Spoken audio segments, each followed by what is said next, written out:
Assalamualaikum warahmatullahi wabarakatuh.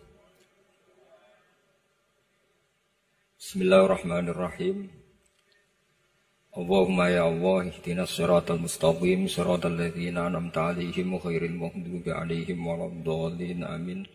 Allahumma shalli wa sallim ala habibika Mustafa Muhammad wa ala alihi wa sahbihi wa barik wa sallim amma ba'du.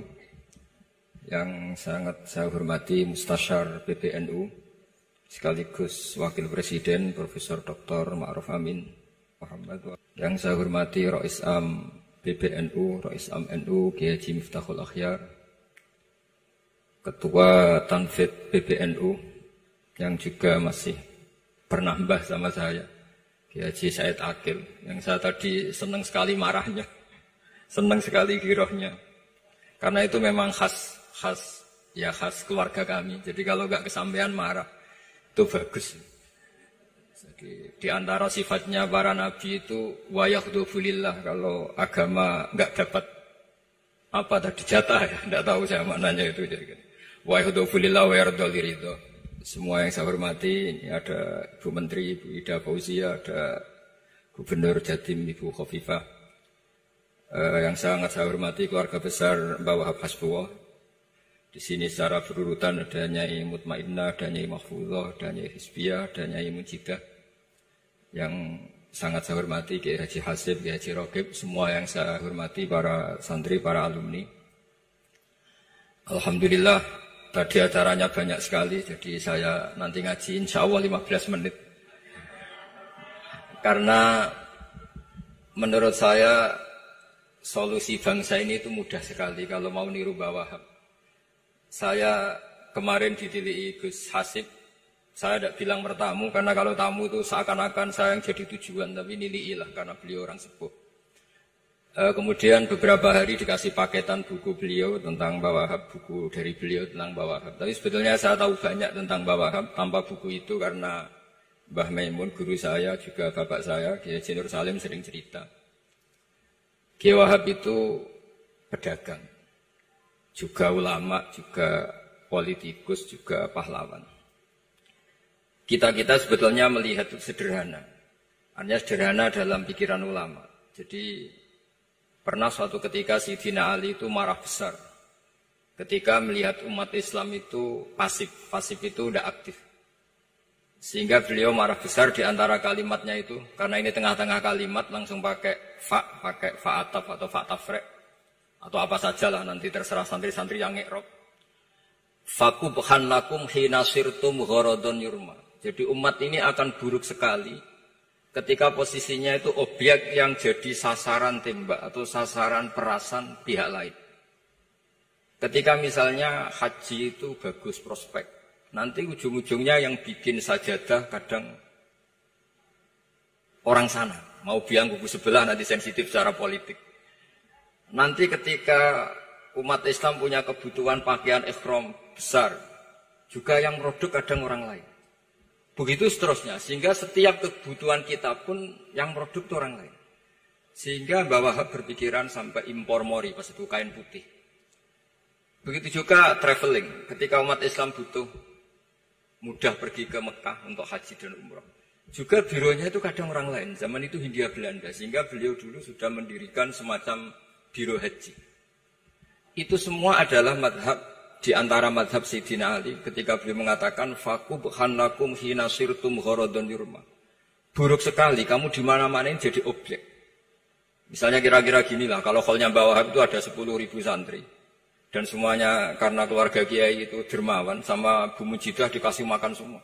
Nanti cateringnya yang menyediakan orang lain, kita tidak punya kecakapan produksi itu atau melayani itu. Sehingga perdagangan Mbah Wahab dalam tradisi keulamaan itu dimaknani sebagai supaya kita ini jadi aktor, baik di perdagangan, di politik, maupun dalam solusi urusan-urusan publik. Misalnya sekarang ada problem apalah. Sebetulnya solusinya gampang sekali. Ketika kita minus atau ketika kita tidak berkecukupan, mulai dulu ulama itu solusinya gampang. Pernah suatu Abdul Qasim Al-Junaidi atau siapa sajalah, ini karena polanya sama, menyuruh muridnya, saya tolong belikan ikan. Kalau sekarang mungkin dikasih uang 50.000, terus dikasih tahu sama muridnya, Pak Yai uangnya tidak cukup karena harga ikannya 70.000. Terus kata gurunya, beri lebih murah lagi. Uang 50 aja tidak cukup, kok cari yang lebih murah. Kata beliau, arfisuhu bitarki. Ya bikin murah karena kamu tidak berkeinginan. Jadi nggak usah belikan katanya. Ini penting sekali karena dulu ada solusi, masyhur itu makalahnya Imam Syafi'i itu. Kata beliau, fa innal ghina anisyai'ila bihi. Kalau kamu ingin tidak tergantung sesuatu, maka hindari sesuatu itu. Jangan memaksakan memenuhi sesuatu itu dengan memaksakan, tapi hindari sesuatu. Saya misalnya, kalau nuruti kepengen misalnya, kalau saya dengan nafsu serakah saya, mungkin saya ingin punya mobil mewah, ingin apa saja. Tapi itu membuat saya tersiksa karena harus menyediakan ini itu. Ya sudah, tidak usah ingin. Sehingga mudah sekali. Makanya kata ulama dulu, fa'innal ghina anisyai'ila bihi. Untuk menjadi berkecukupan, usahakan banyak hal yang tidak Anda butuhkan. Semakin banyak hal yang kita butuhkan, maka kita akan tergantung akan sesuatu itu. Makanya banyak ilmuwan, saya sering diskusi sama pakar-pakar sama ilmuwan. Apakah negara Amerika itu negara yang kuat? Banyak ilmuwan yang berpikir itu ilmuwan politik, bukan tasawuf. Berpikir negara paling lemah itu ya kayak Amerika. Karena semakin powernya kuat, ketergantungannya semakin kuat. Untuk memenuhi kebutuhan listrik harus begini, untuk kebutuhan minyaknya harus ini. Semakin kita kuat, maka ketergantungan akan sesuatu semakin banyak. Jadi ibarat orang yang punya Alphard sama yang enggak, kayak mana ya? Kayak yang enggak, karena kebutuhannya ada banyak. Artinya dalam kondisi krisis, ulama masih punya solusi, yaitu al-ghina itu anisyai'ila bihi. Jadi usahakan ketercukupan itu karena menghindari kebutuhan-kebutuhan yang tidak primer, yang tidak prinsip. Bukan memaksakan semuanya terpenuhi. Karena kita ini ulama. Dulu ketika sebelum ada negara, belum ada TNI, itu ulama punya cara untuk melawan Belanda. Karena mereka terbiasa punya loyalis, punya muhibbin, punya ghirah, punya strategi. Sehingga Belanda itu kesulitan ngedidik ulama. Apalagi mereka terus ke Mekah, ketemu komunitas internasional yang semuanya berfatwa bahwa penjajahan harus dilawan.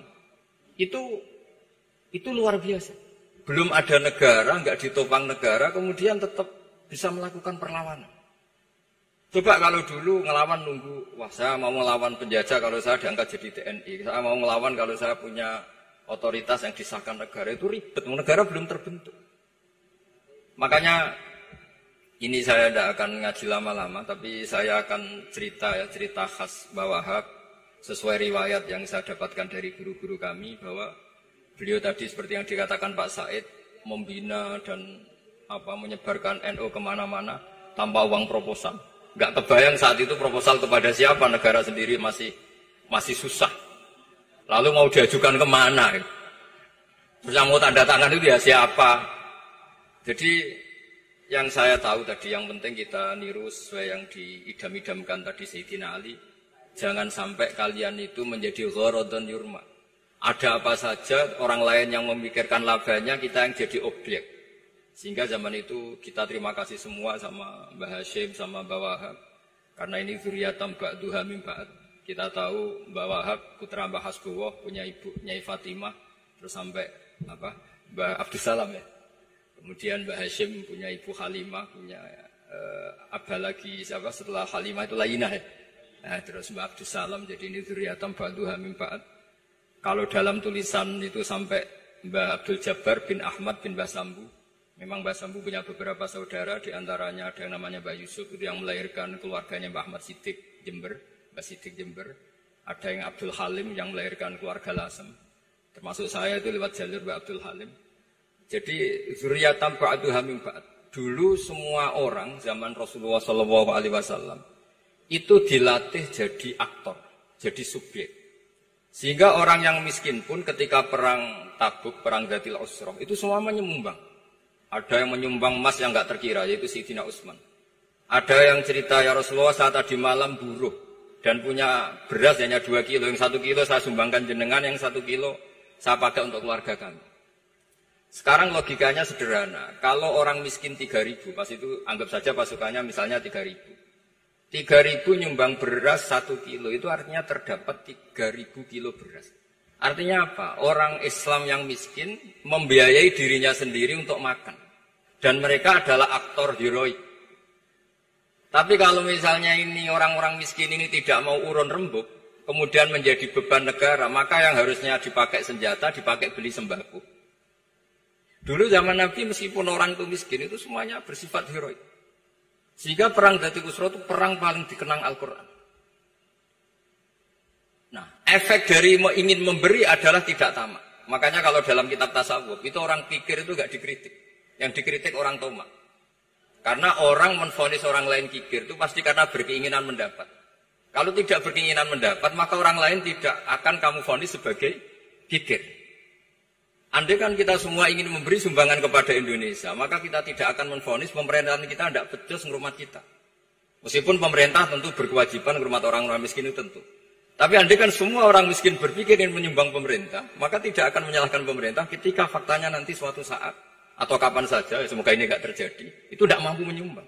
Karena masyarakat kepikirannya memberi, bukan mendapat. Ini solusi-solusi yang diajarkan Rasulullah SAW yang disebut al-yadul ulya khairun minal yadis sufla. Jadi bahwa posisi memberi jauh lebih baik ketimbang posisi menerima.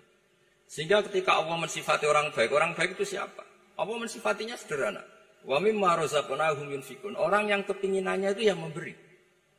Itu dulu zaman Nabi, pas perang Khandaq, pas perang Tabuk, pas beberapa perang. Itu orang yang paling miskin pun turun. Sampai orang-orang munafik mencibir, Inna Allaha ta'ala la ghaniyun an shadaqatihad. Allah tidak butuh sedekah hanya 1 kilo. Tapi coba efeknya dari sedekah 1 kilo itu tadi, misalnya orang miskin yang perang 3.000, itu semuanya memakan uangnya sendiri setidaknya enggak jadi beban negara. Terus mentalnya itu patriotik. Dari mental patriotik itu ketemu Belanda kayak apa, mereka bisa makan apa saja. Mulai ares gedang, mulai apa saja, yang penting halal. Karena mentalnya dari awal heroik. Tapi andai kan mereka mentalnya tomak, mungkin sudah mati. Karena, wah nunggu negara ngasih makan, proposal dulu, sedang mati. Tapi orang dulu enggak, karena heroik, inginnya memberi sehingga bisa mendapatkan solusinya sendiri. Ini solusi yang saya tawarkan sebetulnya ini Mudawwan, artinya Mudawwan itu ada di beberapa kitab, lihat di beberapa tafsir istilah perang Dzatil Usra, perang Tabuk atau perang apa saja itu memang zaman itu susah sekali. Itu menjadi solusi utama adalah setiap orang ingin bermental patriotik. Nah, kalau sudah orang bermental patriotik itu gampang, ukur apa saja itu gampang. Karena tadi dari 3.000 atau 1.000 atau apa saja pasukan, sampai ada yang urun tadi beras 1 kilo, tapi 1 kilo itu menjadi satu watak, satu karakter bahwa bangsa ini inginnya memberi sama negara. Sehingga negara ini mudah merdeka. Coba kalau semua orang miskin zaman itu bermental ingin mendapat, ribut proposal, nyalahkan ini, enggak didata miskin tersinggung, kan capek. Jadi ini memang zaman akhir ya agak aneh, orang enggak didata miskin itu tersinggung. Kalau besanan nyari yang kaya, tapi kalau ada sumbangan nyari sebagai yang miskin. Jadi kalau tanya solusi khas ulama, kita belajar dari perang Dzatil Usra. Itu orang yang miskin, semuanya urun. Nah barokahnya urun itu, kemudian mereka bermental patriotik. Barokahnya patriotik, yang kaya, yang miskin, yang pinter, semuanya berkontribusi untuk menyumbang negara. Akhirnya negara ini bisa merdeka sebelum terbentuk TNI, sebelum terbentuk Polri. Karena tadi keinginan memberi, keinginan patriotik. Sehingga cerita buyut-buyut saya ketika Belanda atau apa, Jepang, itu yang dicari di geladak saya, itu ya kitab. Karena kitab ini dianggap sumber inspirasi mereka melawan Belanda. Dulu kita tahu masyarakat kita itu kalau ngerti Belanda itu dipanggil Doro, wis penjajah jadi diundang Doro. Itu kan terlalu dulu. Sehingga orang Arab itu kadang agak dengan tanda kutip mencibir kita. Kalau bahasakan negara jajahan itu mustakmarin. Negara yang perlu rame, karena cara berpikir masih terbelakang. Wong penjajah kok dipanggil Doro.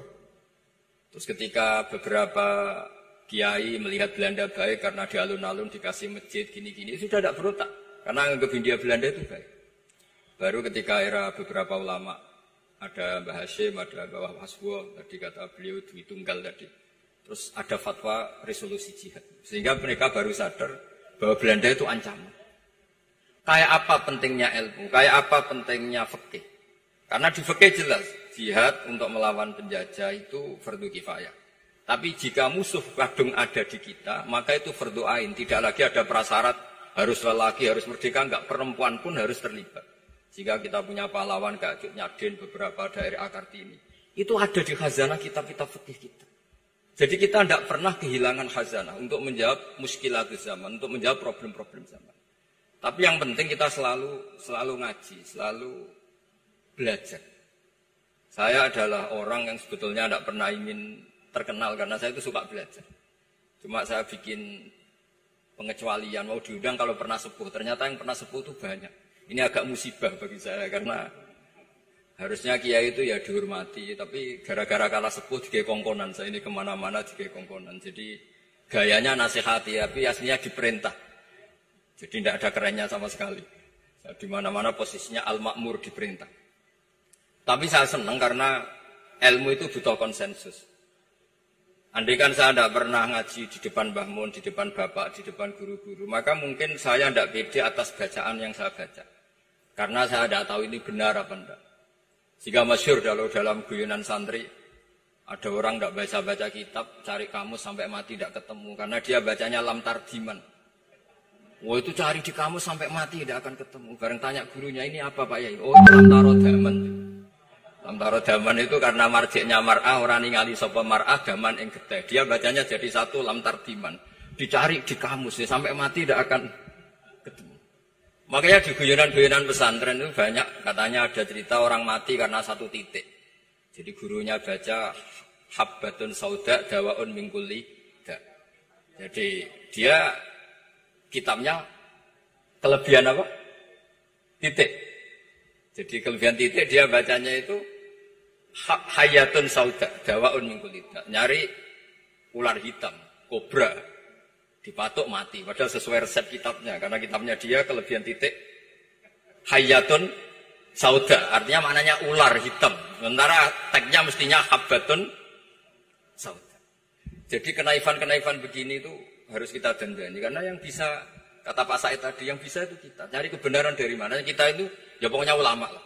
Tidak harus NU, tidak harus Muhammadiyah, pokoknya ulama. Yang wasatiyah. Itu nanti terus gimana, yang wasatiyah itu kayak apa, tapi jelas ulama. Karena dulu zaman, kalau kita fair secara sejarah dulu ya, Mbah Wahab ya dekat Mas Mansur. Dulu Mbah Hashim ngaji sama Mbah Ahmad Dahlan, sama-sama di Mbah Soleh Darat. Ketika di Mekah ya sama-sama ngaji di Syekh Khotim Minangkabau. Jadi kalau era beliau itu ya memang dulu perbedaan itu nggak ada masalah. Karena perbedaan itu bawaan visi. Saya belajar usul fikih di antara yang diceritakan di buku-buku Mbah Wahab. Beliau itu ahli usul fikih. Sementara Ki Bisri itu suka fikih mateng. Sehingga memang ada perbedaan antara fikih mateng dan usul fikih. Saya beri satu contoh. Ini guyonan tapi nanti di usul fikih nanti kelihatan. Di usul fikih itu ada ilmu namanya tangkikul manat. Ketika Nabi sama-sama menyebut sesuatu, sebetulnya ada benang merah di situ, tidak sama persis. Misalnya begini. Ja'a a'rabiyun ila Rasulillah sallallahu alaihi wasallam. Faqala ya Rasulullah ahlaktu. Wa ma ahlakaka qal waqatu imraati fi nahari Ramadan. Ya Rasulullah, saya ini orang yang rusak karena saya berhubungan intim dengan istri saya di ketika Ramadan. Terus Nabi ngendikan, ya sudah kamu harus merdekakan budak, saya tidak punya ya Rasulullah. Ya sudah kamu puasa 2 bulan berturut-turut. Kata beliau, puasa baru sehari saja kecelakaan apalagi 2 bulan. Karena kamu orang Arab lah, orang Arab itu, dia cerita ini di Arab kita. Terus, ya sudah kamu sedekah sama 60 orang miskin. Saya ini orang paling miskin. Susah kan menghadapi orang miskin seperti ini. Nah, pertanyaannya secara usul fikih. Menurut mazhab Syafi'i, sanksi berat itu hanya untuk yang berhubungan suami istri. Sehingga kalau membatalkannya pakai rokok, pakai minum, pakai makan, tidak kena sanksi seberat itu. Masuk akal kan, karena memang hubungan suami istri dalam banyak hal, misalnya haji, itu ifsad, yang benar-benar ifsad, bisa merusak haji secara total. Tapi menurut Imam Malik, pikiran Imam Syafi'i itu dianggap aneh. Loh ini hubungan suami istri itu statusnya mubah, sesuatu yang boleh. Maka semua hal yang boleh tapi merusak kehormatan Ramadan, maka ketentuannya sama. Yaitu misalnya nggak sakit, nggak apa, pagi-pagi nyate. Wah itu kan melecehkan Ramadan, nggak sakit, nggak apa, kok pagi-pagi nyate. Perlu dicatat karena hubungan suami istri itu sesuatu yang boleh. Berarti kalau yang boleh merusak Ramadan hukumannya berat, makan yang statusnya boleh juga hukumannya berat. Itu dulu bapak saya ketika bikin analogi itu mau cerita sederhana gini.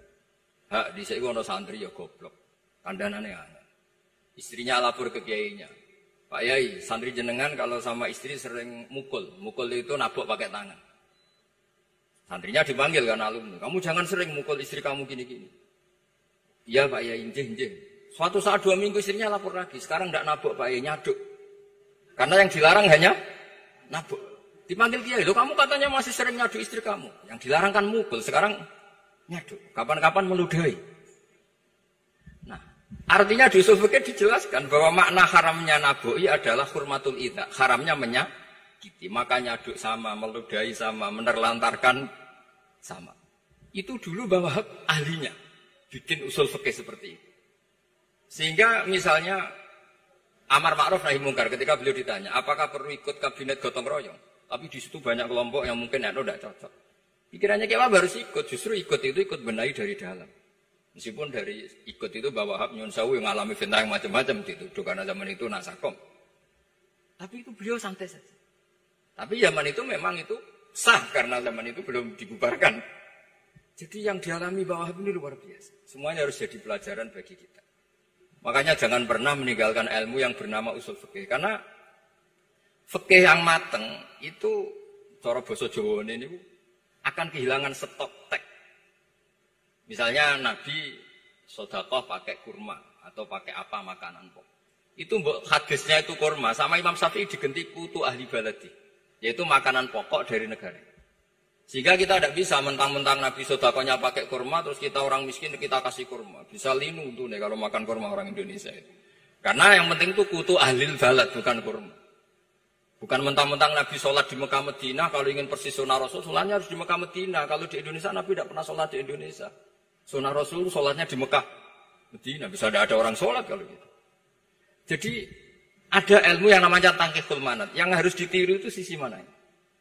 Nah, dalam konteks Arabi tadi, terus kemudian ada dibuang. Ja'a Arabion, kata Arabi itu dibuang. Datang orang Bedui.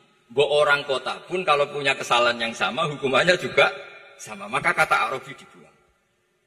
Nah, menurut Imam Malik, kata jima, hubungan suami istri juga dibuang, digenti membatalkan puasa dengan apa saja yang tanpa uzur syarat. Jadi ini kealiman-kealiman kiai-kiai Indonesia dulu itu. Misalnya kentong, dulu meskipun ada yang bilang bid'ah, kentong itu bid'ah karena mirip orang Nasrani. Orang Nasrani itu bentuk kentongnya di kelenteng itu tidak seperti kentong kita. Adat Indonesia kalau pos kampleng ada maling, ada banjir pakai kentong. Jadi adatnya memanggil itu pakai kentong. Makanya kiai-kiai dulu, ini mirip orang Nasrani, enggak mirip pos kampleng katanya. Padahal jelas ya, menurut hadis sahih jelas ketika ada sahabat usul ya Rasulullah bikin kentong, wah jangan nakus itu nanti kayak Nasrani. Bikin buk itu trompet, jangan nanti mirip orang Yahudi. Ya dengan api ya Rasulullah, jangan nanti mirip Majusi. Datang sahabat tergesa-gesa, beliau mimpi kalau diajarin azan. Adzan itu maknanya al-ilam, memberi maklumat waktu sholat. Akhirnya ada adzan. Kemudian ulama Indonesia dulu Mbah Hashim sama Kiai Fakih Mas Kemambang, yang satu anti kentong, yang satu pro kentong. Itu dulu ya saling menghormati, nggak masalah. Karena fikih itu sekali khilaf itu mirip-mirip. Tadi Pak Said Akil nyinggung Palestina. Saya pernah ke Palestina. Itu banyak ulama Mesir yang mengharamkan orang datang ke Yerusalem, ke Masjid Aqsa. Karena mau tidak mau harus dapat visa Israel, berarti ngaku eksistensi Israel. Karena dianggap mengaku eksistensi Israel maka hukumnya haram. Tapi saya pernah ketemu Imam Masjid Aqsa. Beliau bilang begini, Pak Bahak, kalau orang Islam dari seluruh dunia tidak datang ke kami, maka eksistensi kami dianggap diabaikan oleh komunitas internasional. Dan itu dengan mudahnya Israel mencaplok kita. Sehingga separuh ulama Mesir juga mewajibkan yang mampu harus ke sana. Dengan cara itu Aqsa aman karena masih diperhatikan ulama atau komunitas internasional. Yang satu cara pandang ke sana berarti ngaku eksistensi Israel karena ada visa Israel. Yang satu bilang harus ke sana, dengan itu eksistensi Masjid Aqsa terjaga karena masih diperhatikan ulama atau komunitas Jadi di mana-mana khilaf itu ya seperti itu. Tapi alhamdulillah di kita itu khilaf itu biasa.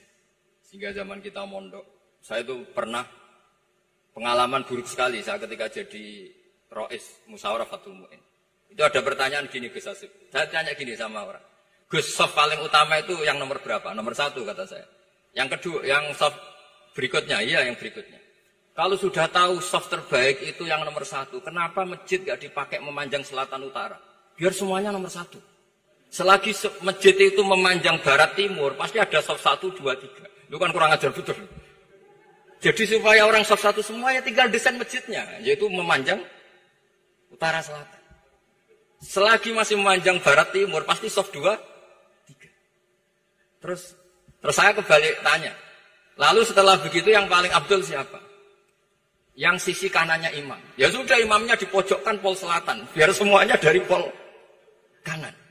Nanti ada masalah lagi. Yang paling abdul siapa? Yang paling dekat imam. Yuskono kerubuti imam kan gitu.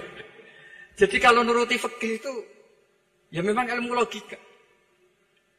Sehingga banyak orang jadi wali itu dari hasil ijtihadnya. Ada orang jadi wali karena sering sholat di shaf awal. Tapi ada wali pesaingnya justru jadi wali karena kalau sholat di belakang. Tapi tetap wali. Suatu saat 2 wali ini ketemu. Loh kamu kok wali? Padahal kalau sholat paling belakang. Saya tuh malu sama Allah. Kok kayak sok suci ya kok ngarep gitu. Jadi wali karena adab bukan karena malas. Saya itu gak pede. Saya saja kok sholat di depan. Maksudnya kok kepedean itu. Tapi tentu saya rasanya tetap baik yang di depan. Ini saya bukan bela yang... Kenapa saya cerita bela yang belakang? Karena yang bela jarang gitu. Makanya saya... Dan kebetulan saya kalau sholat ya sering di sop belakang. Tapi ini saya cerita betapa logika fikih itu khazanahnya banyak dan luas. Dan kita bicara usul fikih itu biasa. Kita belajar sama beberapa ulama. Saya berkali-kali cerita di mana-mana. Muhammad bin Hasan Asyibani itu mewajibkan ulama kaya. Dan beliau kalau ngitung duit itu di kamar tamu, di ruang tamu. Sehingga santri itu kepikiran nyalami template. Kan cara orang Jawa kan meliti, ngitung duit kok di ruang tamu. Tapi ternyata alasannya beliau masuk akal. Ben santri ku roh nak kiye ini di duit. Jadi ra perlu kepikiran nyumbang gulu. Ya masuk akal. Tapi yang nyimpen duit ya masuk akal. Wong duit kok dipamer-pamer. Tapi yang pamer nggih monggo nak niate ben wong Jawa ndak perlu berempati, gak perlu sakit. Jika gak butuh didata dapat BLT mergo duit tidak kok. Ya itu semuanya istiadat. Assalamualaikum warahmatullahi wabarakatuh.